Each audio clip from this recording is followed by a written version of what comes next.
do you think you are talking, Marshal? You is to whom I think I'm talking, sister. John Wayne and Katherine Hepburn. They were never meant for each other, but here they are. I will make sure of what my father's murderers read. You will make sure of nothing. He's True Grit's boozing, woman baiting Rooster Cogburn. She's the lady, all blue blood and steel. I do not fear a skunk. I simply do not care for his odor. Hallelujah! And guess who's going to rule the roost? Marshal Cogburn, you're in a sorry state.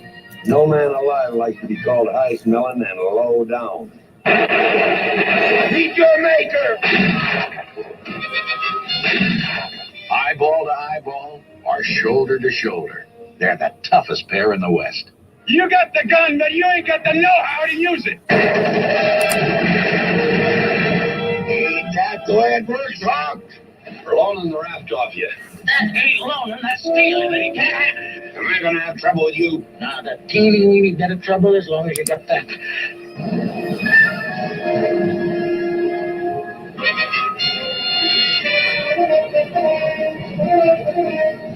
Being around you pleases me. You will be careful, won't you, Lupin? I care about you very much.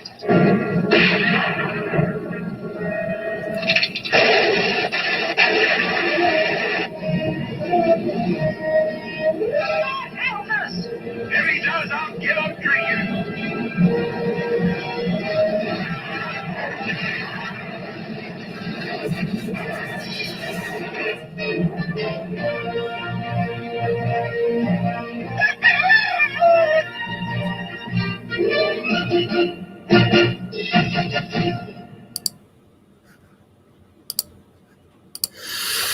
Good morning, everybody. Welcome to Saturday Morning Western Roundup.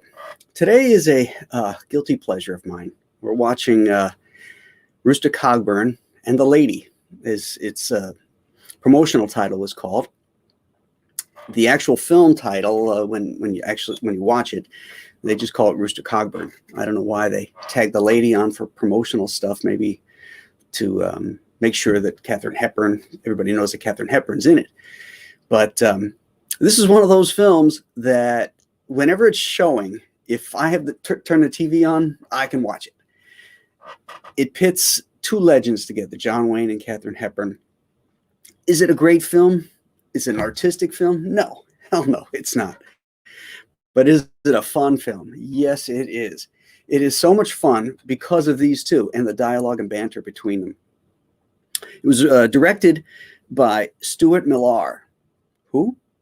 Yeah. Originally, they wanted Richard Fleischer to direct this, but Fleischer had turned down the opportunity to direct The Duke in North to Alaska about 14 years earlier. And the Duke wasn't happy about that. So he had part of his contract is he can, had some say in who the director was. So he turned down Fleischer, and the studio hired Millar, who I think the Duke probably should have buried the hatchet and had Fleischer direct it, because he was very unhappy with Millar's directing. He thought he was incompetent. But be that as it may, there's a fun movie came out of it. It's not like there's a great story here. It's a pretty simple plot. The screenwriter, Martin Julian, again, who's Martin Julian? Well, Martin Julian is a nom de plume, if you will, for Martha Heyer. And you'll remember her from The Sons of Katie Elder. She also happened to be the wife of Hal Wallace, who was the producer of this film and many. He also produced True Grit and many other films, a lot of the Elvis films. So Martha actually wrote the script. It's sort of a mashup between True Grit and The African Queen. I think it's pretty evident, with the exception that you've got these bad guys that have stolen a truckload or a wagon load of nitroglycerin, and Rooster's been hired to get that back. Now, the main bad guy, Richard Jordan, you probably remember him if you're a science fiction fan from Logan's Run. But in this film, he plays a comic book bad guy. There's absolutely no redeeming qualities to this character. He's so over the top. And I guess Jordan said that he thought the movie was going to be a flop, and that if anybody came to see it, it was only to see the two stars together. So he just figured he's just going to go, completely over the top with this thing. And he did. There's nothing likable about this guy. This is the only film that John Wayne reprised a role. He never did sequels, and he never played a character a second time, except for Rooster Cogburn, for which he won the Academy Award for in True Grit. I want to get back to the interplay between these two, because that's what I guess John Wayne, he did a lot of improvising on the set because he wasn't happy with some of the dialogue he had to deliver, whereas Hepburn couldn't. She could not improvise, so she was always straight on. But there's something about that, because she's so her character is so uptight and straight, blue blood Yankee. And John Wayne is, kind of slovenly, hither and yon, doesn't play by the rules. So I can see how that would manifest itself on the set. But the dialogue between these two, the back and forth, is so fantastic that you can't help but smile when these two are on screen together. And the very last scene where they're saying goodbye after they've gone through all this stuff together in the story, and Katherine Hepburn rides away, sort of like giving an Irish goodbye, almost, is like, well, I'll see you. And then she takes off, and then she turns around, she rides the horse right back to him, and then she goes into this speech about Reuben, which is Rooster, his real name.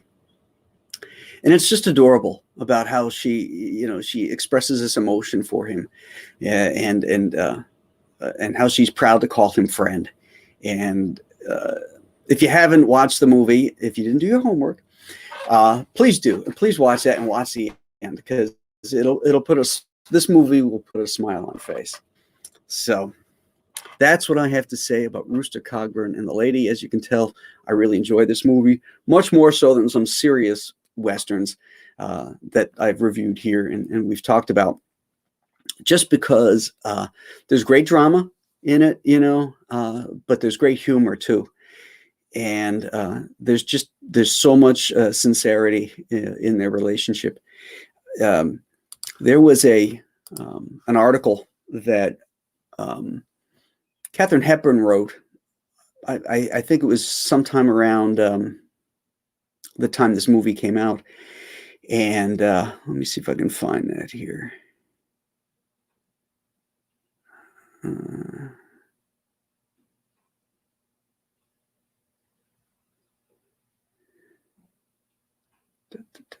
Here it is. It was from a magazine piece, and she was describing John Wayne. Now, these two people couldn't be any different.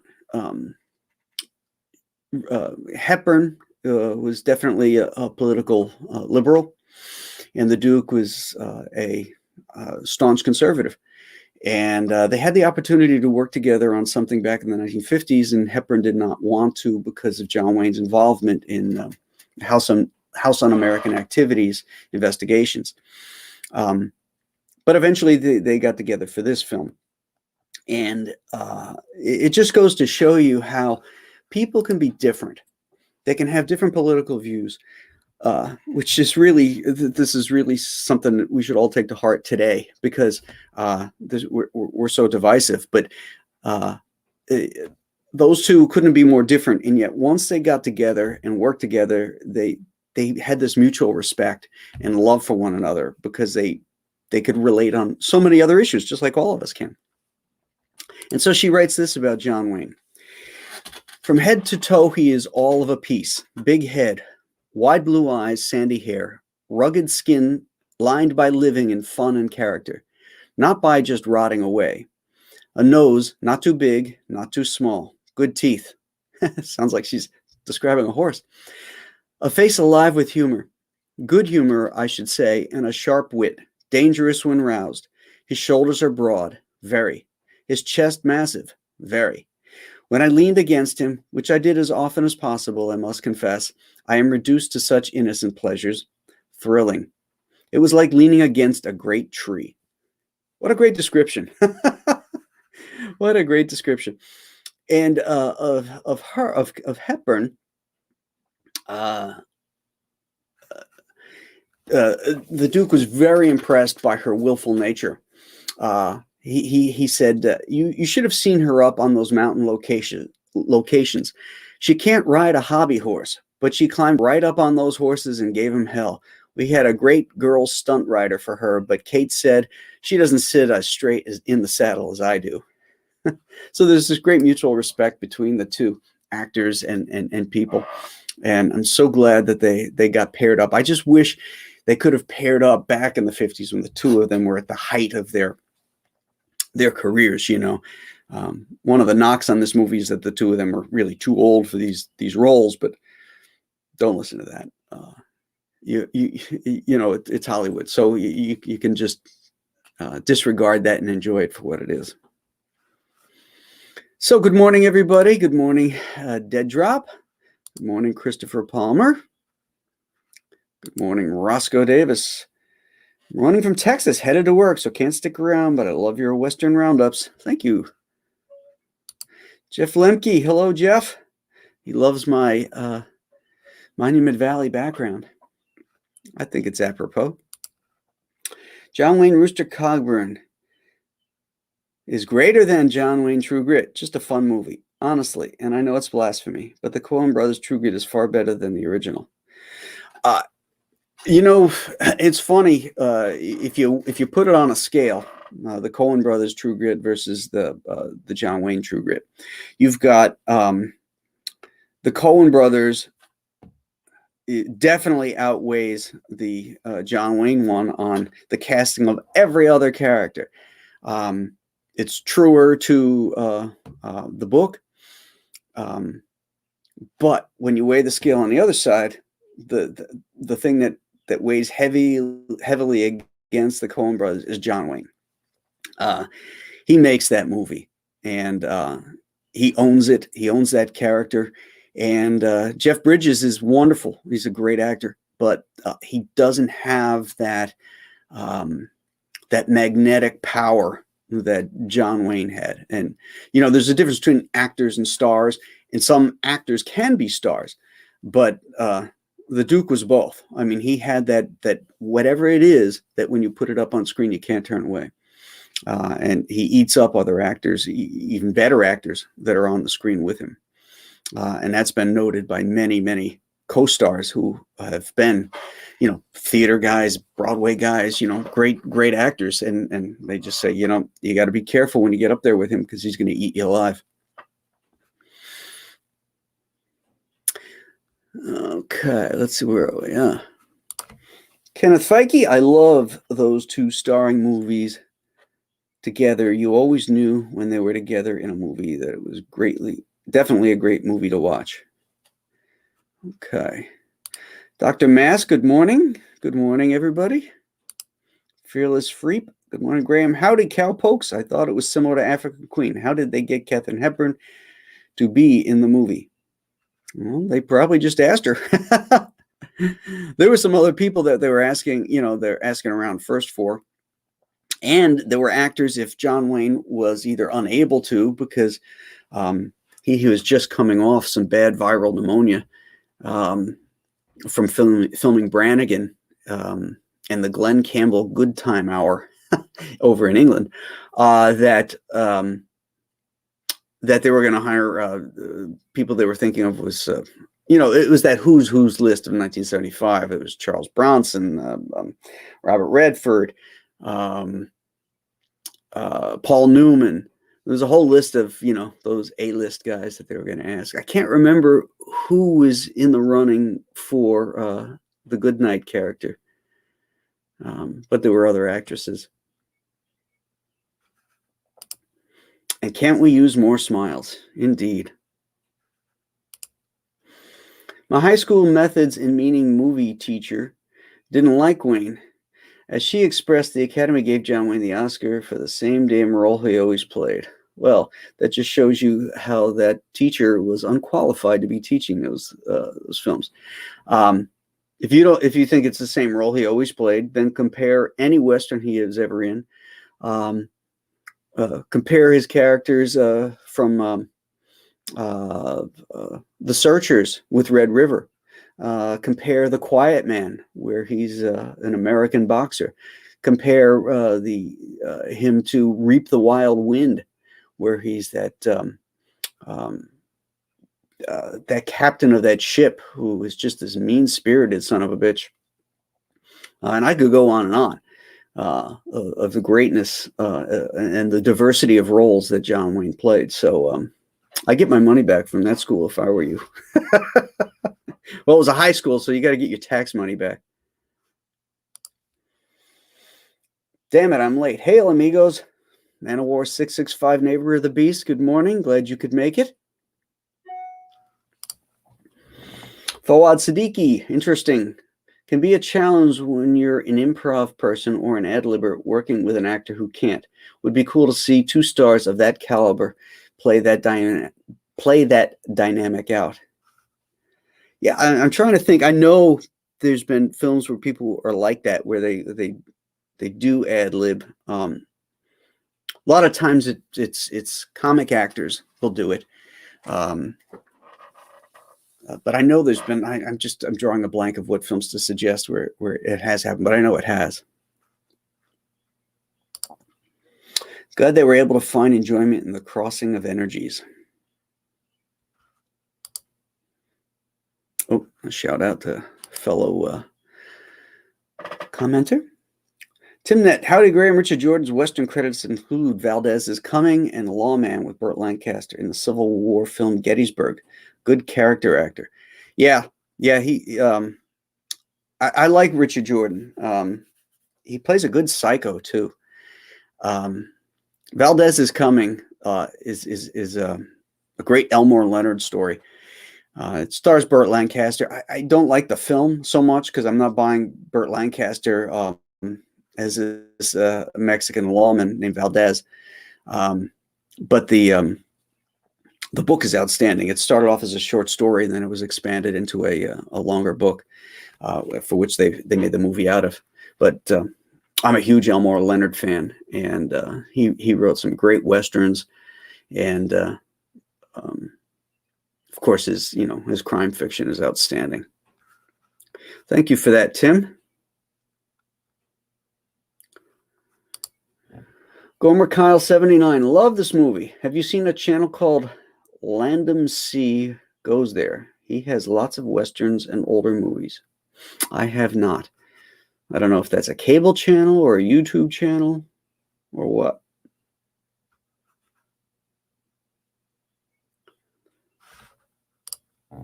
Their age is what makes this movie work for me. It's funny because John Lormer, who plays Katherine Hepburn's father in this movie, is 2 years younger than her. And there's our Star Trek connection. John Lormer was in 2 Star Trek episodes. He was in the very first pilot, The Cage, and then he was also in For the World is Hollow and I Have Touched the Sky, which was a 3rd season episode. So there you go, kiddies. There's our Star Trek connection. Fawad says, I think the old version and the new one complement each other so well, so different that they don't take anything away from each other. Well, certainly the actress who plays Maddie was definitely a step up from Kim. I'm drawing a blank on her last name now. Another Star Trek connection from the episode Miri, Kim Darby. But the girl who plays in the modern film is so much better. She's really Kim Darby's really annoying in that movie, to be honest. It's really a pain in the ass. and Glenn Campbell is not great. You know, hey, Rooster. The two Rooster Cogburn movies are my two favorite John Wayne movies. Heroes in the twilight of their careers, even flawed heroes, are very appealing. Yeah, I love the over-the-top performance that John Wayne gives Rooster Cogburn, particularly in this one. You know, how he kind of slides his mouth out to the side, and, you know, he's very emotive with his one eye. His body language, how he swings around and does things, you know, to add to his character, and that big belly just so works in this role. You know, you don't have to put the girdle on it, you know, because you just let it hang out, because that's who he was.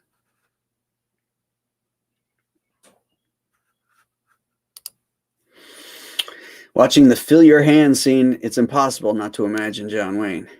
Well, that was one of those moments in film that you never saw before, you know, that heroic ride into death's doorstep, you know, onto death's doorstep, where he puts the reins in his mouth, and he's got the Winchester in one hand and the 45 in the other, and he's you know, shooting a Winchester and racking it around, spinning it like Chuck Connors and like John Wayne did in Stagecoach originally. Oh yeah, there's no two ways about it. Even the raft scene, you know. The fact that she's, you know, a Bible, what's the word I'm looking for? She teaches on the reservation, and this time she's teaching Indians, but in the original one, she was teaching African kids, you know, missionary. That's sort of word I was looking for, missionary work. Yeah.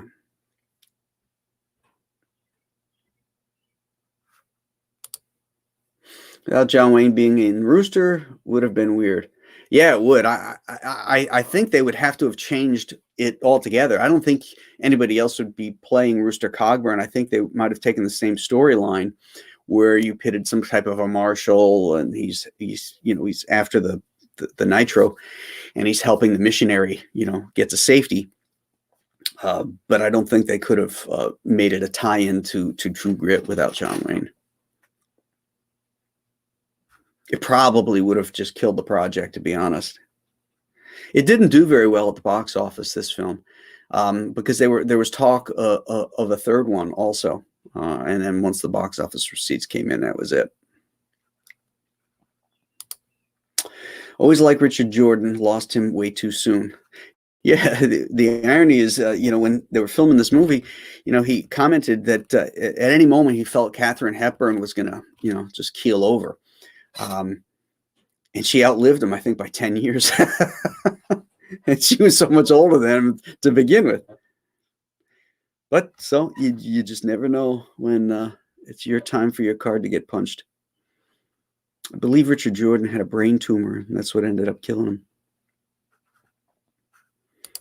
Okay, so Gomer Kyle 79 says that's a YouTube channel. Okay, thank you for that. Dr. Mass says, woohoo, Star Trek connection. Yeah, buddy. We try to connect the dots here. All right. All right. I think we've covered everything here this morning with this wonderful, wonderful, fun movie. I don't have a Western lined up for next week yet. Got a few other things in the iron that I'm working on. Wednesday on my most popular show, The Storytellers, I have Marvel legend Adam Kubert is going to be on, and we're going to be talking comics and storytelling on that show. And then our roving show, Professionals, will be on Billy Tucci's channel, I believe, next Thursday. So tune in for those two. I will announce what the next Western will be, and we shall talk then. Have a great weekend, gang, and we'll see you then.